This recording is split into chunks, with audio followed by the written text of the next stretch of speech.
¿Qué tal? Buenas noches, compañeros y maestro. Nosotros somos Eli Giovanni González Pérez, Dolores García Valera y Juan Manuel Hernández Rodríguez, del Instituto Tecnológico Superior de Zacapuaxtla, en la carrera de Ingeniería Industrial del octavo semestre. El día de hoy les vamos a hablar sobre el tema 4 sistemas de manufactura, que consiste en la caracterización del material y su utilización en los procesos.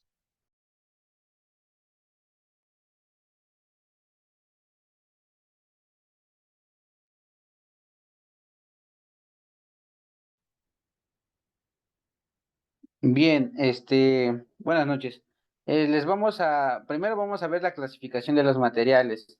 Estos se clasifican en dos, que son no metales y metales. Estos a la vez tienen diferentes categorías.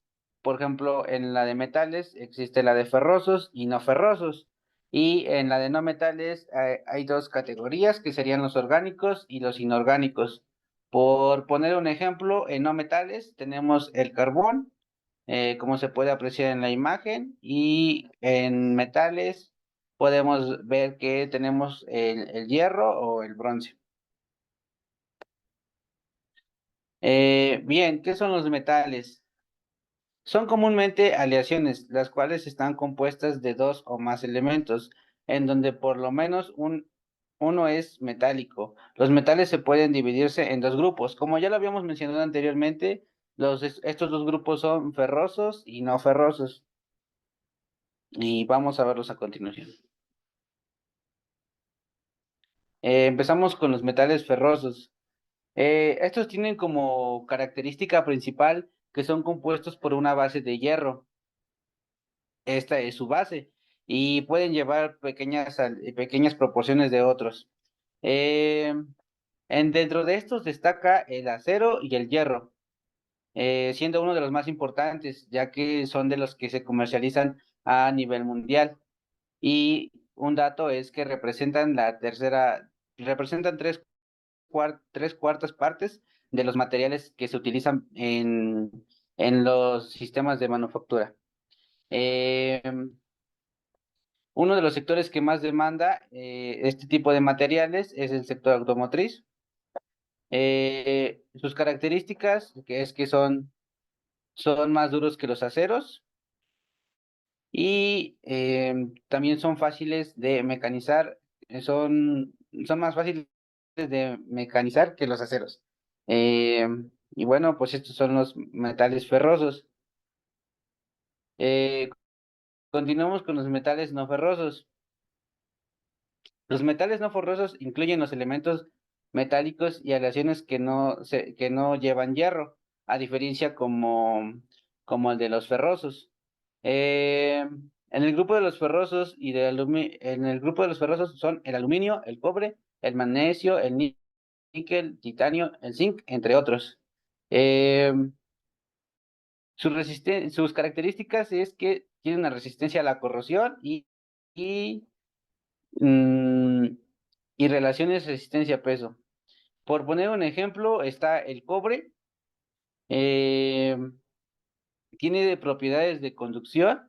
eh, Realmente sabemos que el cobre se utiliza para cualquier tipo de cable, porque son muy buenos conductores de electricidad.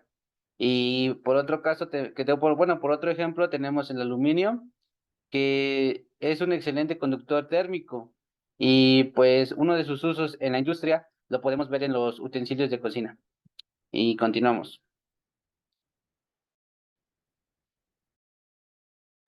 Por otro lado, tenemos los materiales cerámicos. Estos, como su nombre lo dicen, están hechos de materiales orgánicos compuestos por dos elementos, metálicos y no metálicos, vinculados químicamente.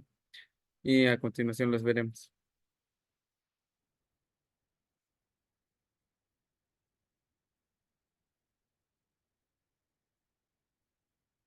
Las propiedades que tienen estos materiales cerámicos son que tienen una alta resistencia a la compresión. Uno los puede comprimir y no pueden quebrarse o deformarse con una simple compresión. Otro, que tienen baja conductividad térmica y eléctrica. Esto quiere decir que no son semiconductores, son aislantes y por ende algunos tipos de cerámicos los utilizan como los de postes de luz que van hasta arriba, que están hechos de cera, los cuales son aislantes y no conducen la electricidad. Son ligeros, no pesan demasiado, pero tienen un punto muy frágil que tú como persona tienes una propiedad que es cerámica, llegas a soltarlo, son muy frágiles y al momento de soltarlos se quiebran o se destruyen por tener una estructura muy unida. Hace que tantito que tenga una caída un poco leve, puede quebrarse. Clasificación de los metales cerámicos en base a su aplicación. El primero tenemos los vidrios cerámicos están hechos igual con el mismo procesamiento que un vidrio y tienen la misma estructura que un vidrio, pero cuando estos pasan a ser vidrio cerámico tienen una resistencia aún más del 50%, el cual las propiedades aumentan más, tienen mayor resistencia, tienen a ser un poco más pesados que lo que normal y son utilizados como botellas, comúnmente los podemos ver en botellas de vidrio. En el segundo está la arcilla cocida. Esta arcilla cocida pues se fabrica principalmente a altas temperaturas. Un claro ejemplo sería el ladrillo, la teja, que son fabricados en altas temperaturas. Adhesivos. Aquí el material cerámico entra mucho digamos que en cortes, ya sea en estructuras bueno, en material de corte, como podemos ser una, un disco de una sierra cerada, que es un corte. Por otro lado, tenemos otro ejemplo de las lijas, que también están hechos de un material cerámico, que son muy resistentes. En algunas ocasiones los vemos en los cuchillos cerámicos de cocina que se utilizan. Los refractorios. Estos refractorios son contenedores que almacenan, bueno, un ejemplo, es cuando se funde el aluminio, donde se queda el aluminio y donde se queda el aluminio fundido, está hecho de cerámico. Es como si fuera como si fuera un vaso hecho de barro, que aguanta unas temperaturas muy elevadas. Están fabricados para eso, para contener la temperatura muy elevadas. Por otro lado, tenemos los de cemento. Estos, como su nombre lo dice, están hechos de materiales de cemento. Son materiales cerámicos de cemento. Un claro ejemplo sería los azulejos. Eso es un claro ejemplo que está hecho está hecho de un material cerámico, pero compuesto con materiales ya de cemento. Por otro lado, tenemos los cerámicos avanzados. Esto, como su nombre lo dice, son avanzados y prácticamente se utilizan más ya en alguna máquina. Un claro ejemplo son las bujías, que la mitad son de cera y la otra mitad son de fierro. ¿Eso qué quiere decir? Que son aislantes. Lo utilizan para que cuando pase la electricidad no pase por todo el carro, simplemente toque a un cierto punto y transmita la electricidad.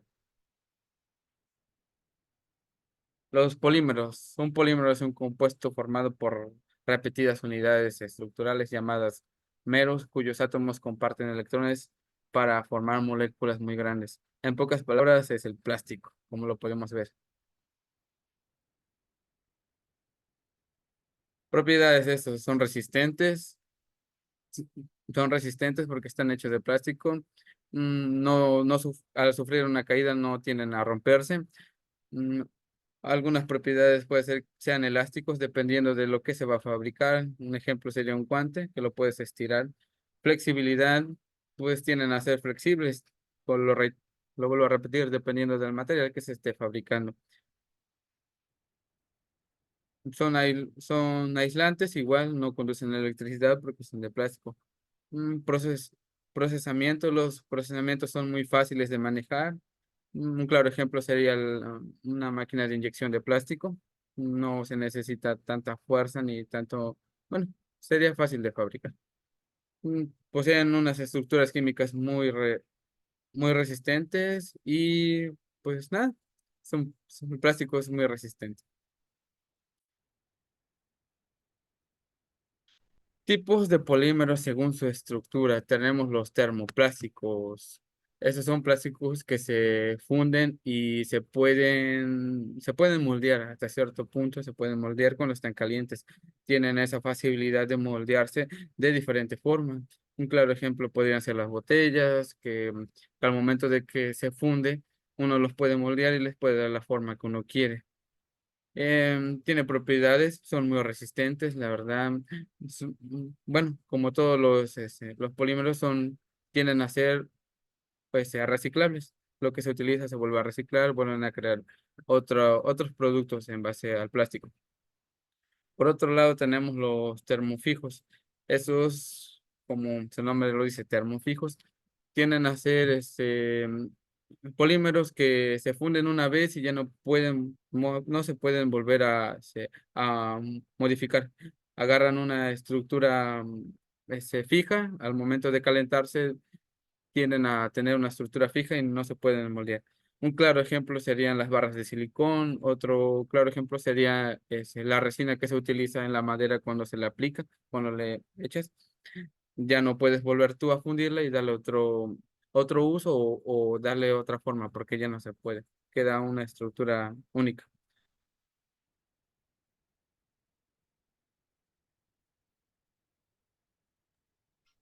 Dentro de los polímeros también vamos a encontrar los elastómetros. Es importante hacer mención que es un tipo de polímero. Como mencionaba mi compañero, polímero se refiere a muchos meros. Entonces, prácticamente estábamos hablando de plásticos. La diferencia de un polímero y un elastómero es que este forma parte del polímero, solamente que las características que componen a este tipo de plásticos son distintas. ¿A qué se refiere un elastómero? Prácticamente vamos a hablar de aquellos plásticos o ese conjunto de meros que hace que tengamos la propiedad de que algo se pueda estirar y recuperar su forma habitual. Un ejemplo del elastómetro podría ser un globo, podría ser una liga, podrían ser diferentes tipos de materiales. Sin embargo, cada uno tiene también dentro de los elastómetros, vamos a encontrar características diferentes de acuerdo a cada tipo. Dentro de las características que ya mencionaba algunas, pero dentro de las características que lo reconocen podrían ser la capacidad de alto aislamiento y adherencia, resistencia al calor y abrasión, y se clasifican en hule natural y polímeros sintéticos. A continuación vamos a ver a qué se refiere eso. ¿Cuáles son los elastómeros más comunes? En la diapositiva anterior yo les comentaba que existían dos tipos de elastómeros, que eran los de hule natural y los sintéticos. Si nos damos cuenta en la figura, el hule natural podríamos hablar, por ejemplo, de las ligas. Las ligas generalmente se extraen directamente de resina, me parece, y ese proceso se lleva a algo más natural. Sin embargo, los demás tipos de elastómeros que puse son un poco más sintéticos. Por ejemplo, los poliuretanos. Esos son les puse los más comunes, pero existen más. Los poliuretanos son prácticamente aquel material que permite estar en las fibras. Por ejemplo, cuando lavamos trastes utilizamos una fibra. La fibra hace que pueda recuperar su forma habitual. Si se dan cuenta, cuando la hacemos pequeña se puede volver a hacer grande. Dentro de estas también están las copas, que son las copoliamidas, que es prácticamente el material con el que están hechas algunas bolsas. El neopreno, que es un hule un poquito más duro, pero también es elástico, por así decirlo. Bueno, permite la movilidad de las manos.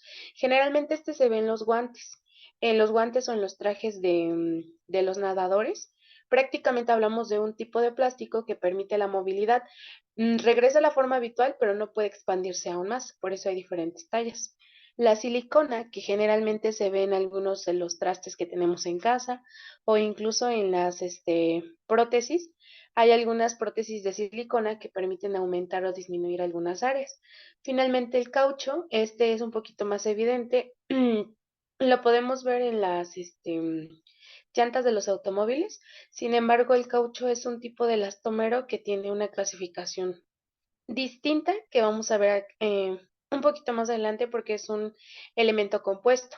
Está compuesto de hule y está compuesto de alambre, que es algo que vamos a ver más adelante. Los polímeros. Como comentaba mi compañero, ya hablábamos un poquito de los polímeros. Él nos dio la introducción de a qué se referían y ahora vamos a ver su clasificación.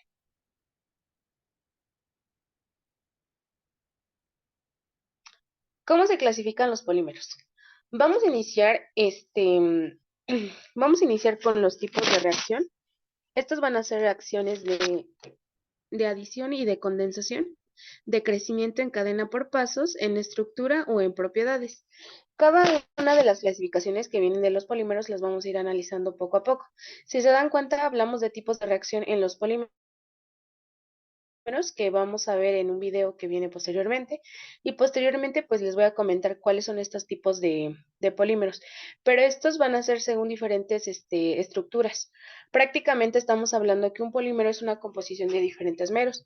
Entonces, un polímero es una composición como química en la que vamos a utilizar enlaces de cadenas. Entonces van a haber enlaces sencillos y enlaces un poco más complejos. Estos tipos de enlaces van a ser según la estructura atómica del polímero. También vienen otro tipo de polímeros que son los naturales y los sintéticos, de las que ya habíamos comentado, y finalmente sus propiedades son termoplásticas y termofijas. Como comentó mi compañero Eli, pues prácticamente estamos hablando de aquellos polímeros que pueden volver a moldearse y aquellos que ya no se pueden volver a moldear. Podemos pasar a la siguiente, por favor.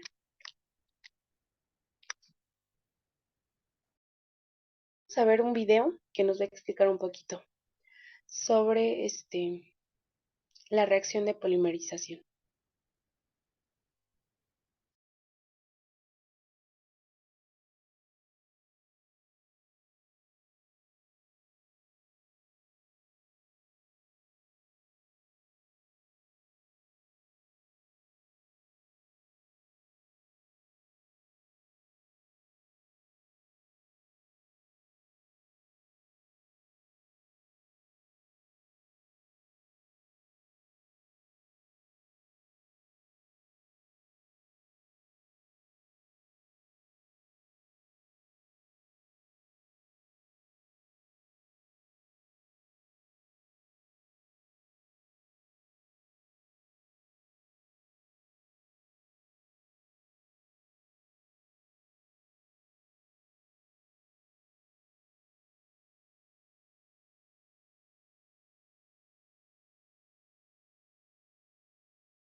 Bueno, prácticamente la reacción de polimerización es la que nos comenta sobre los compuestos y en este caso, creo que el video deja muy claro en qué consiste estas reacciones que existen entre los componentes.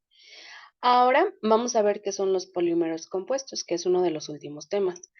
Un material compuesto se logra comúnmente con dos fases en las que se procesan separadamente los materiales y luego se unen para lograr propiedades superiores a los que estos ya tenían.